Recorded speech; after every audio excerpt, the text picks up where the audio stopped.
Hello vinyl community, and thank you for tuning in. Don't forget to like, comment, and subscribe. I'll leave a button somewhere around there that you can see or click on. And without further ado, here's my newest video.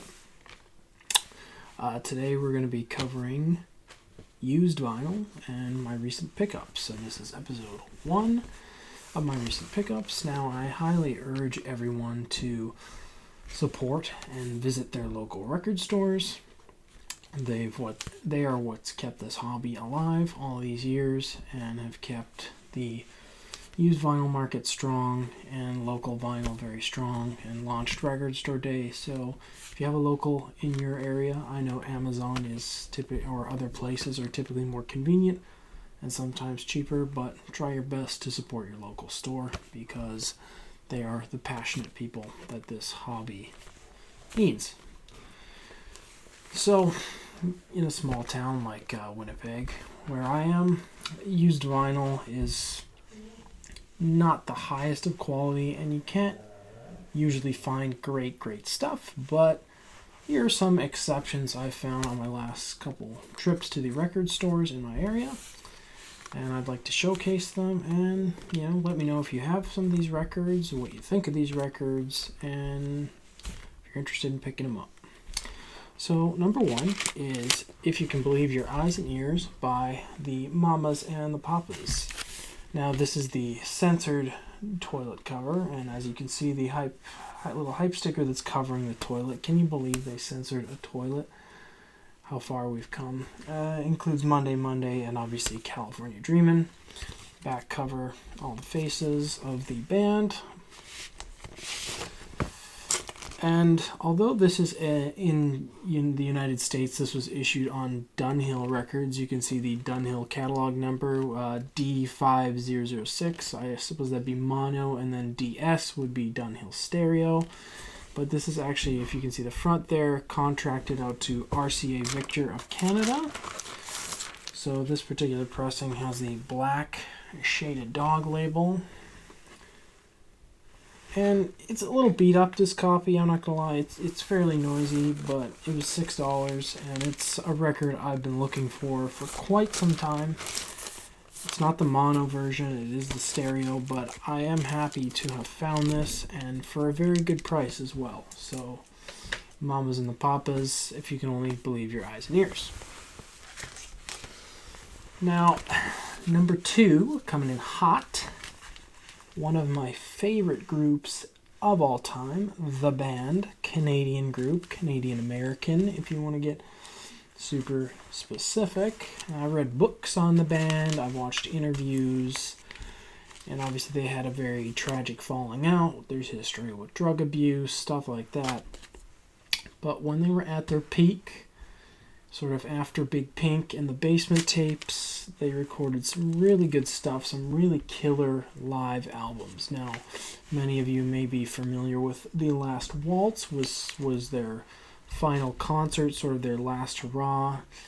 Very, very extravagant. A lot of famous, well-known artists of the time. Obviously, Bob Dylan played there, Van Morrison, Neil Young, Joni Mitchell. The list goes on and on. But this is sort of this was recorded several years prior in 1972. It's a more intimate recording. It's not as extravagant, not as bombastic. It's more toned down. And it was recorded live at the Academy of Music in New York City. Rock of Ages is the name of the album. This is a double LP. I've been looking for a copy of this for quite a while. My local store had always had a reissue, but I was never quite sure of the mastering, so I never picked it up. But I did find this used copy in the bins, and it is in absolutely phenomenal shape. It doesn't say the mastering engineer on here, it just says mastered by Capitol. It has this purple Capitol label, which I couldn't find much information on Discogs. There's a US variant of it that was used in the 1980s, but everything on this label and jacket indicates that it was pressed in 1972, so it is an original release. I'm just not sure the fine details. Now, sleeve's pretty worn on top there, but still a very nice trifold here that's in very, very good shape. Otherwise, real cool to see that. A lot of photos of the concert itself, and they used some of New York City's best horn players at the time. And it has some really, really great songs on here. You know, King Harvest Has Surely Come, The Wait, Unfaithful, The Unfaithful Servant, Up on Cripple Creek. Just some really, really good songs by the band. I highly recommend this album, even if you can't find a vinyl version.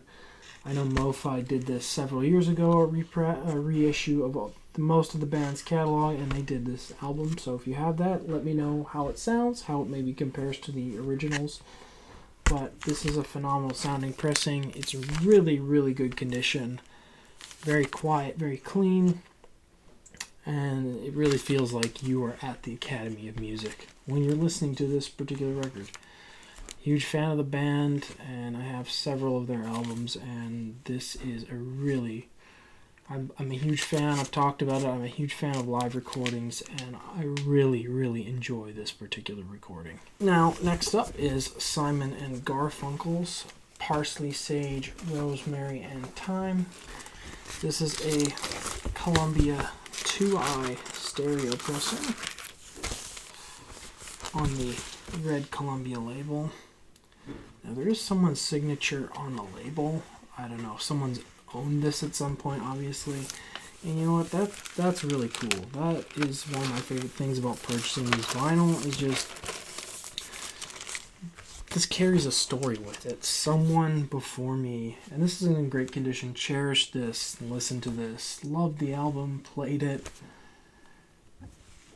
It's just a super cool thing that you don't get with buying new vinyl. It's just, you know, like, who owned this? What, did they buy it new? What's their story? You know, it's really cool. It's like owning any piece of history. Very, very awesome. Now, this has some really good Simon and Garfunkel songs on here. Scarborough Fair, Homeward Bound, one of my favorite songs. 59th Street Bridge song, Feeling Groovy. Just really cool album. Mo-Fi has done this recently as well. Haven't bothered picking it up, but let me know how that one sounds. But this is a great shape. This 2i got it for a good price. Highly recommend this particular album as well. Now next up is a Canadian legend, Gordon Lightfoot, Sundown. Now, obviously, the title track, very, very popular. Gordon Lightfoot, a folk musician, sort of around the same time as Bob Dylan, and that folk movement of the late 60s, mid-late 60s, early 70s, on that tan Reprise label. Really, really nice shape. And just a really good record. Some really good songwriting on here. It's $12, and I've been looking at another record I've been looking for quite a while. I believe Gordon still performs. He's almost 90 years old nowadays, and a really, really excellent record that I've been looking for quite a while.